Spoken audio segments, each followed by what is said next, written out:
Well, I think it's time to attempt a test drive.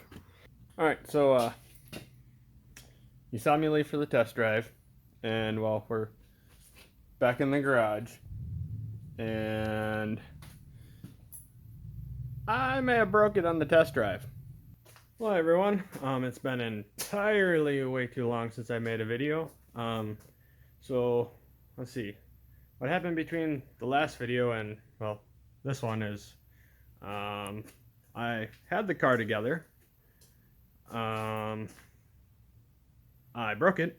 I think I have some of that. I'll see if I can piece together some footage here, but and so now I'm gonna fix it again. And in between now and then, I had an SD card fail, so I pretty much lost all the video I had taken on my phone between now and then. So yeah, so a little bit's happened, but I'm gonna show you what I got going on here. Driver's side axle, I made a oopsie.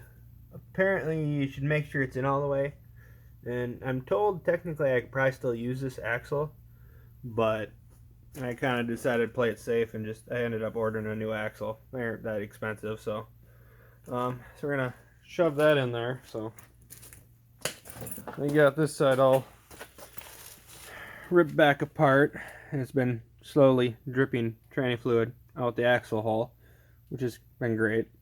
But yeah, not too bad of a job, honestly.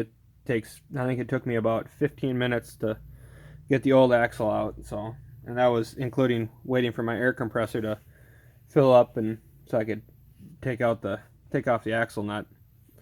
So yeah, I'm gonna get this whipped back together, and it'll be about like, and just like that, we're all back together.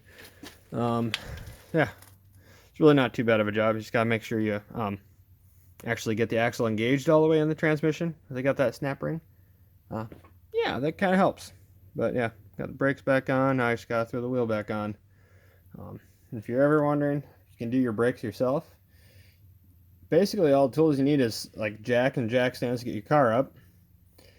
I'd be willing to bet 95% or greater cars are gonna have, it's 9/16 or 14 millimeter bolts that hold your caliper on.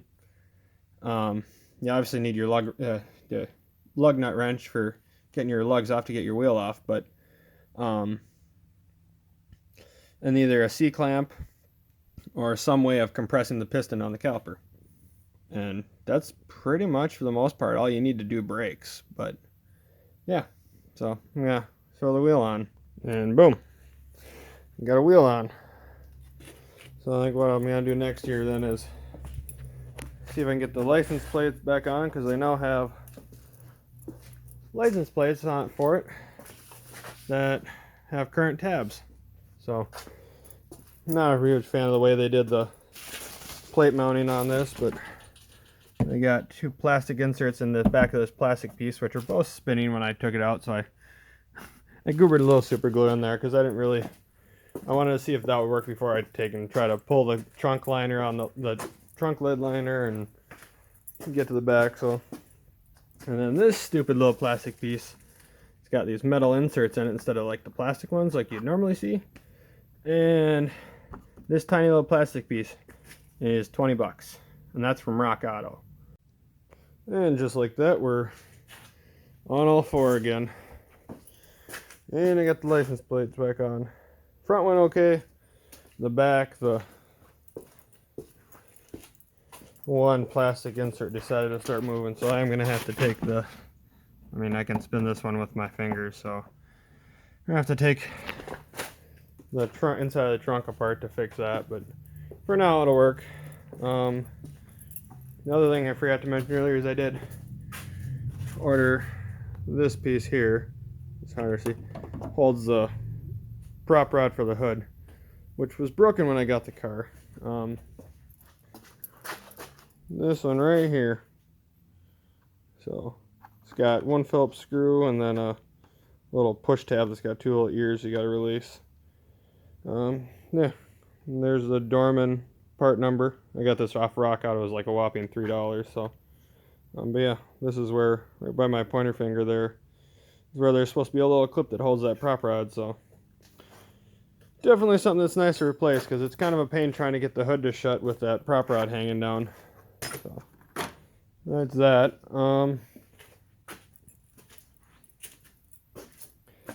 Probably all I'm gonna get done for the night, because there's some stuff I want to do inside. But I know I did notice there was like a light coolant leak down here that I'm gonna have to figure out. It might just be those stupid spring clamps not allowing to seal right, but I'll have to look at that. And the other thing is, when I shut this door with the window down all the way, I'll be quiet here. Yeah, so I'm assuming there's probably a bolt missing in the bottom track or something like that for the window. But so I'll have to pull the door panel to figure that out. But yeah, should be back to drivable now, so that's good. That, and I got the other thing that's kind of a must do yet is the exhaust. One of the rear exhaust hangers is broken, so I forgot I had done that when I got the car. I had to tie the exhaust up like that so it wasn't dragging when I was loading it and unloading it off the trailer. So yeah, that's probably gonna be it for this video. I'm gonna look at the little bit of footage I do have from the last, was it 3 or 4 weeks, and if I can kind of put it together in a way that makes sense, I'll take and throw that in right after this.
Right, fingers crossed. Hey, stay with Mommy for a minute.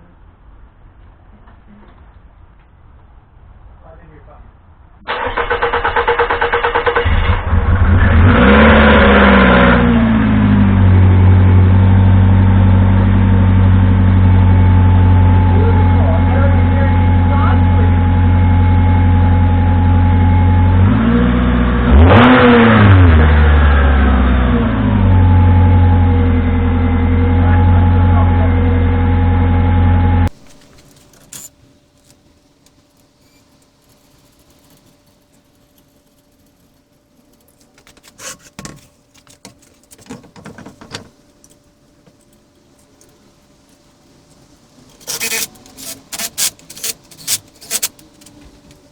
Thanks for watching. If you enjoyed the video, please like and subscribe. Go ahead and leave a comment. Anybody that watches this video has ever worked on one of these things before and recognizes that noise in the door and has tips for whether it is a bolt missing or whatnot, please leave that below in the comments. But again, thanks for watching.